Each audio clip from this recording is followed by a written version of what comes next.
সেটা হলো যে অন্তর্বর্তী সরকার নিরপেক্ষ কিনা এই নিয়ে সংশয় শঙ্কার কথা বিএনপি মহাসচিব বলেছেন। তিনি আরও বলেছেন যে বিবিসি বাংলারে দেয়া সেই সাক্ষাৎকারে তিনি আরও বলেছেন সরকার নিরপেক্ষ থাকতে না পারলে নিরপেক্ষ সরকারের প্রয়োজন হবে। তিনি আসলে কি বোঝাতে চাইছেন, কি বার্তা দিলেন তিনি অন্তর্বর্তীকালীন সরকারের কাছে? আমার একটা টেক অবশ্য আছে, সেটা আপনার টেকটা শুনে আমি হয়তো এটার মধ্যে এটা একটু বলতে চেষ্টা করব। কামাল ভাই, আপনি আমাদের যদি একটু আলোকিত করেন যে আসলে মির্জা ফখরুল ইসলাম আলমগীর কি বার্তা দিতে চাইলেন।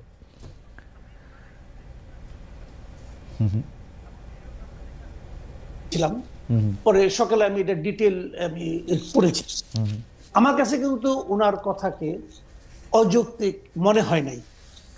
উনি যেটা বলার চেষ্টা করেছেন যে যদি এই সরকার নির্বাচন পর্যন্ত নিরপেক্ষ থাকতে না পারে তাহলে নিরপেক্ষ সরকারের অধীনে ওনারা নির্বাচন চাইবেন এবং তখন নতুন সরকার গঠনের প্রশ্ন হতে উঠবে। এগুলো আকার ইঙ্গিতে বলা হয়েছে জিনিসটা। আরেকটা জিনিস উনি বলেছেন এখানে যে কেন নিরপেক্ষ থাকতে পারবে না বলে মনে করেন, সেই কথাটা আমি ওনার অন্য একটা কথা আমি পেয়েছি। সেটা কিন্তু বলেছেন যে এই সরকারের মধ্যে যারা আছেন, সরকারের যারা পার্টনার হিসেবে আছেন, তাদের কেউ কেউ তো রাজনৈতিক দল করার চেষ্টা করছেন এবং তারা রাজনীতি করবেন এবং নির্বাচনেও অংশ নেবেন বলে নানা ধরনের কথাবার্তা ওনারা শুনেছেন অথবা দেখেছেন। দেখাও যাচ্ছে, অনেকেই দেখা যাচ্ছে তারা রাজনীতি করবেন, নির্বাচন করবেন, সে ধরনের প্রস্তুতি এলাকাতেও দেখা যাচ্ছে।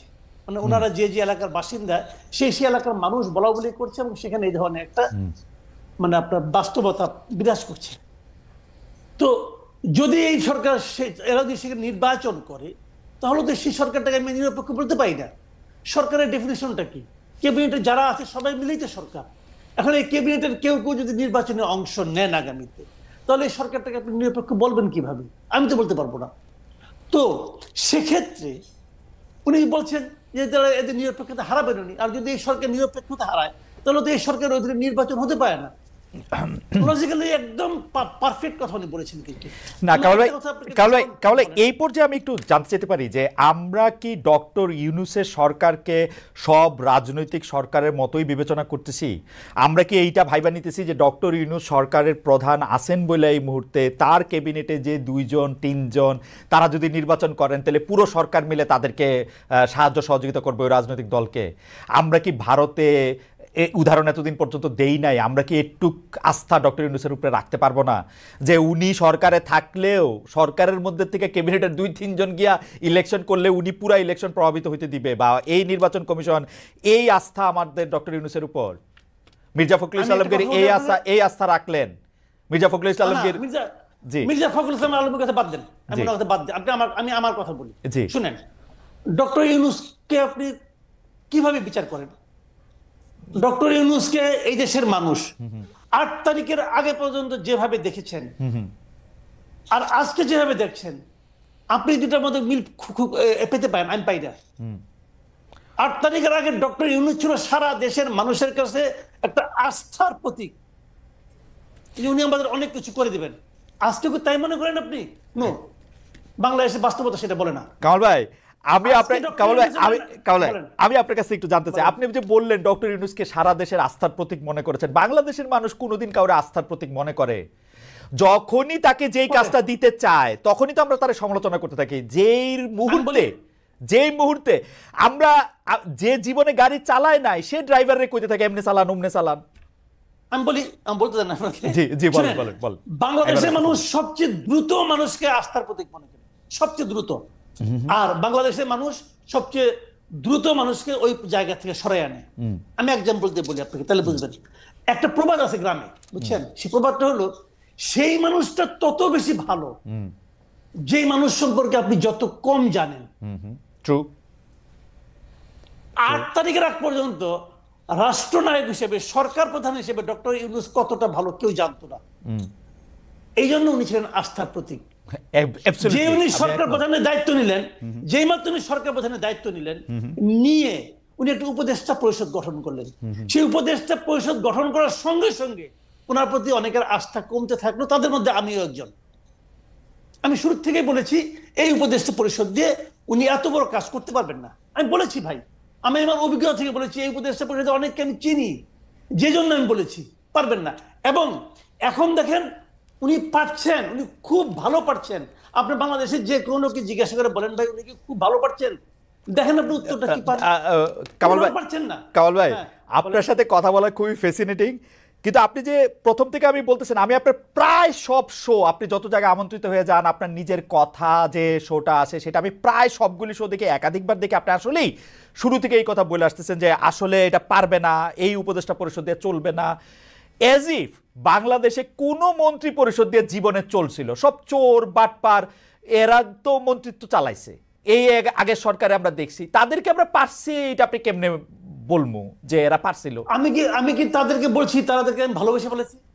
না বলেন না, বলেন না। আমি কি বলেছিলেন? হ্যাঁ, 5ই আগস্টে যে ঘটনাটা ঘটেছে এই দেশে, হ্যাঁ, এটা এই দেশের জন্য একটা অভূতপূর্ব ঘটনা। যে দেশে একটা অভূতপূর্ব ঘটনা ঘটতে পারে, সে দেশে একটা অভূতপূর্ব সরকার আসবে, এই প্রত্যাশাকে আমি করবো না? আমি করেছি।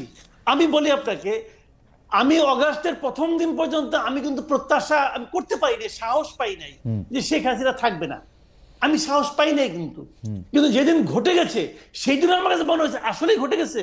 খেয়াল করেন কিন্তু, তাহলে আমার প্রত্যাশার বাইরে একটা ঘটনা ঘটেছে। তখন তো আমি ভাবতেই পারি যে যাদের কারণে, যাদের মাধ্যমে এত বড় একটা ঘটনা ঘটতে পারলো, তাদের অংশগ্রহণে, তাদের সাপোর্টে আমরা একটা অভূতপূর্ব সরকার পাবো, এই প্রত্যাশা আমি করবো না? অবশ্যই আমি প্রত্যাশা করেছি। আমি কিন্তু আগের সরকারের সঙ্গে তো তুলনাই করতে চাই না। অবশ্যই তুলনা করলে আমাদের এখানে অনেক সৎ লোক আছে, এতে কোনো সন্দেহ নাই, সততা নিয়ে তুলনা আমি করতেই পারবো না। কিন্তু আমার কথাটা হলো কি, যে এই সরকারের কাছে আমরা কি চেয়েছি? আমরা চেয়েছি আড়াইটা জিনিস, সিম্পলি আড়াইটা জিনিস। আড়াইটা কি কি? 1 নম্বর চেয়েছি তারা একটা অসাধারণ নির্বাচন দেবে, যে নির্বাচনে প্রত্যেকটা মানুষের ভোটাধিকার গণনা করা হবে। 2 নম্বর চেয়েছি এই নির্বাচনের আগে ওনারা কিছু সংস্কার কর্ম করবে, যে সংস্কার কাজগুলো আরেকজন ফ্যাসিবাদ তৈরি হওয়ার থেকে আমাদেরকে রক্ষা করবে। আর অর্ধেক কাজটা কি? অর্ধেক কাজটা হলো যতদিন এই কাজগুলো ওনারা করবেন ততদিন ওনারা দেশটাকে চালাবেন। আর কিছু চাই নাই কিন্তু রে ভাই। কিন্তু ওই অর্ধেক কাজ যেটা, ওটা শুরুর থেকেই এত ব্যর্থতার মধ্যে চলে আসলো যে বাদ বাকিগুলো সন্দেহের মধ্যে ঢুকে পড়লো। সংস্কার নামে তারা যা করলেন, এটা তো একটা লেজে গোবরের অবস্থা হয়ে গেছে সংস্কারটা। আচ্ছা কামাল ভাই, আমি আপনার কাছে আসতেছি, শুধু একটা বিচার দিয়ে রাখি যে আমরা যে সব কিছু চাপাইতেছি যে হ্যাঁ একটা অভূতপূর্ব সরকার আমরা পাইছি, এদের কাছ থেকে আমাদের অনেক কিছু চাওয়ার ছিল, তা আমাদের এখানে কোনো রোল নাই। আমরা 150টা আন্দোলন কইরা 5 মাসের মধ্যে তাদেরকে ইয়া করে তুললাম। আমরা যে কোনো জায়গায় হয় আপনি সমালোচনা করেন, নাইলে আমি সমালোচনা করি, ওরা যাইব কই? কোন জায়গা থেকে তাদের সমালোচনা? এই কাজ করছো কেন, এইটা করো নাই কেন, এইটা করতে পারছো কেন?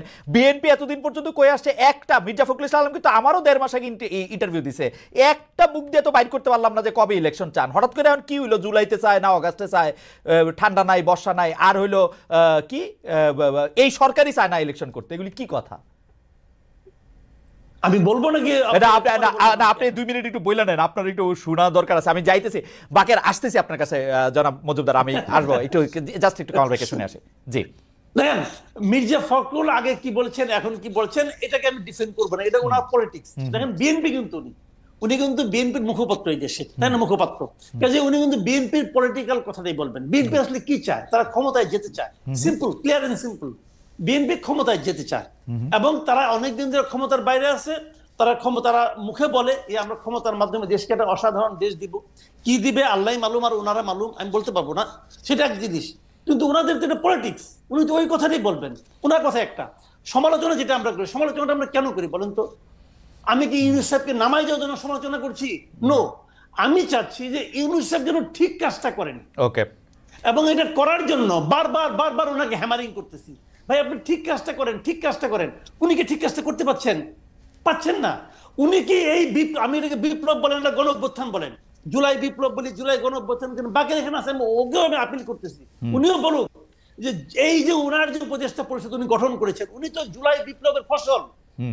উনার এই উপদেষ্টা পরিষদ তারা কেউ কি এই জুলাই বিপ্লবের চেতনাকে ধারণ করে? কামাল ভাই আমি আপনার কাছে আসি, শুধু এইটা বলে রাখি, জুলাই বিপ্লবের চেতনা ধারণ করতে এই উপদেষ্টাদের ডিফেন্ড করার জন্য আমি বলি যে তারা যে শেখ হাসিনার লগে গিয়ে যোগ দেয় নাই, ছবি তোলে নাই, তাদের মাখনটা খায় নাই, সেইটাই হলো জুলাই আগস্টের চেতনা।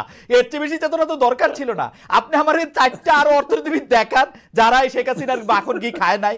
ওই আমি আসতেছি আপনার কাছে কামাল ভাই, আমি একটু জনাব বাকের মজুমদারের কাছে আসি, উনি অনেকক্ষণ ধরে ওয়েট করতেছেন। জনাব বাকের মজুমদার, এই প্রসঙ্গেই আপনার একটু আমি জানতে চাইবো যে